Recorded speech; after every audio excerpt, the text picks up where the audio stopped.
My name is Juliet. I'm a very beautiful woman in her mid-20s. Everything was going well for me. I am well educated and fortunate to find love. I got married to the love of my life, Jackson. Not long after wedding, I became pregnant and soon we welcomed a baby boy.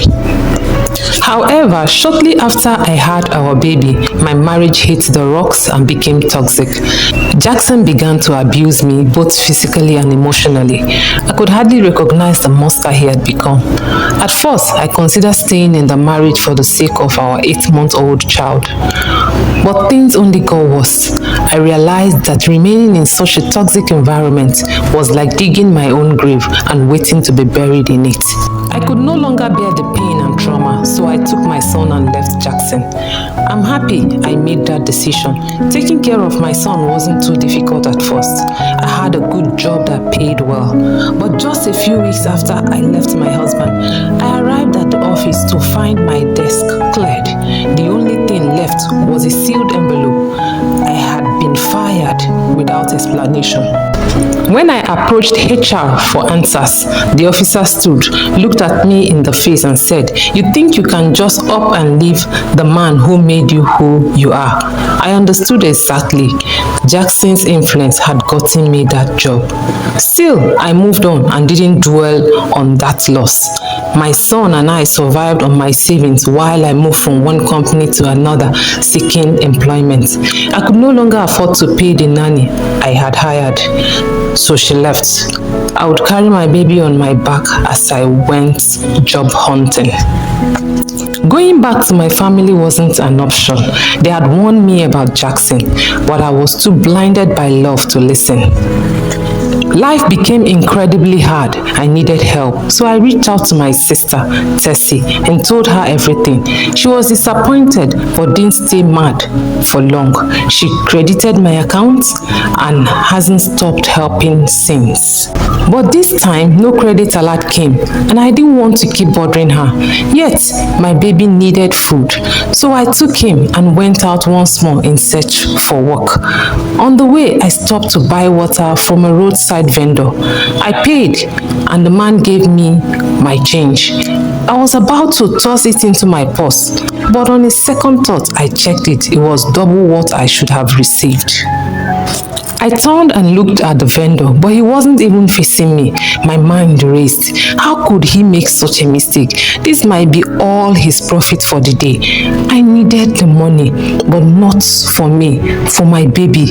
I turned to walk away. I took a step, then stopped. My conscience wouldn't let me. I walked back to him and said, "Sir, this is your money. The balance you gave me is more than you should have." He looked at me for a second, stretched out his hand, checked the money and gave me the correct change. He thanked me profusely and I left. I used the money to buy food for my son. That evening, while watching him sleep peacefully, I couldn't stop thinking about our future. I was deep in thought when I heard a knock at the door. I wasn't expecting anyone, but I had nothing to fear. Hunger or death, it didn't matter anymore. I opened the door and there stood a handsome, well-dressed man. I was speechless for a second, then said, "Sir, you've got the wrong apartment." He smiled and said, "You don't recognize me, do you?" "No, I don't think we've met." "I'm the man who gave you the overbalance, the one selling water." "You?" I was shocked. "You look so different." "May I come in?" I let him in. We talked for a while and then he handed me a large sum of money and left. It was an answered prayer. The next day, I went back to the spot where he sold water just to show my appreciation, but he was gone. A few days later, he appeared at my home again and made me an offer. "I have a job for you if you're willing."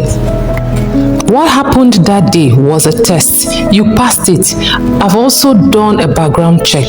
Your profile and CV are outstanding. You're exactly who I've been looking for. Without hesitation, I said yes. Sir, I'll take the job, but I need an advance so I can hire a nanny. You will get an advance. Domestic staff allowance is included in your package, but you may not even need a nanny. You'll be working from home. It's an undercover audit job. I'll bring everything you need. I began working on his company's financial record for the past year. Before long, I discovered shady transactions. The numbers didn't add up. I informed my boss.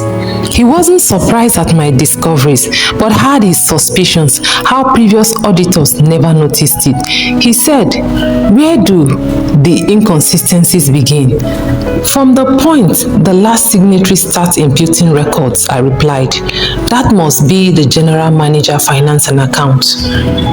My boss will visit each evening to check on my progress. When I finished, I submitted my report. He paid me handsomely, enough to take care of my son and I for a whole year. But that wasn't the end. He kept visiting. We grew fond of each other. My little child, now a year and some months, adored him. One day he said to me, "I need your help. I want you to testify against my manager in court. No one understands the audit better than you. You are the only one who can explain it to the judge." He held my hand. I could feel our hearts racing. "I'll do anything for you," I said. "You saved me and my son. Now, let me help you save your company." He didn't let go of my hand. He moved closer, but my baby's cry interrupted the moment.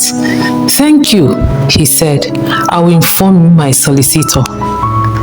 Around the same time, my husband filed for divorce. I received a mail inviting me to court. After the hearing, the judgment was in my favor.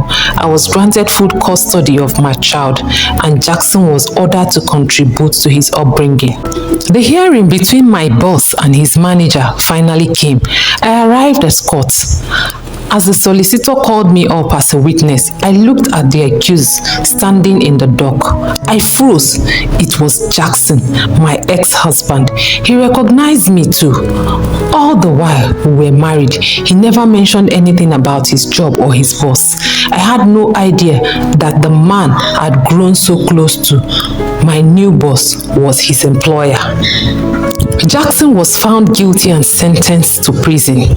His accounts and properties were seized to recover the stolen funds.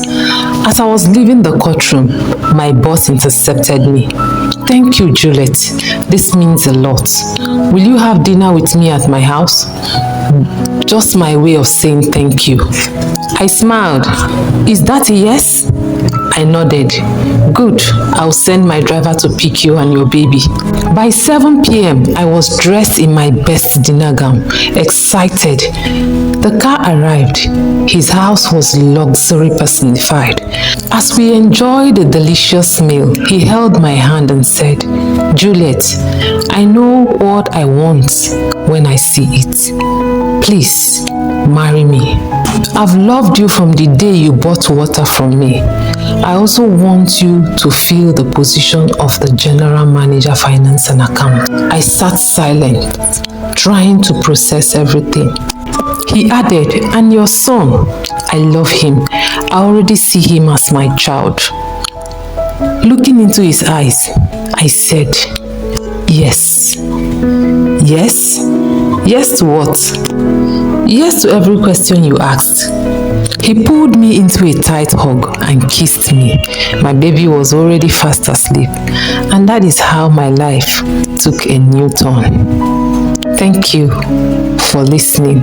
If you find the story interesting, please like, share, and subscribe for more interesting stories.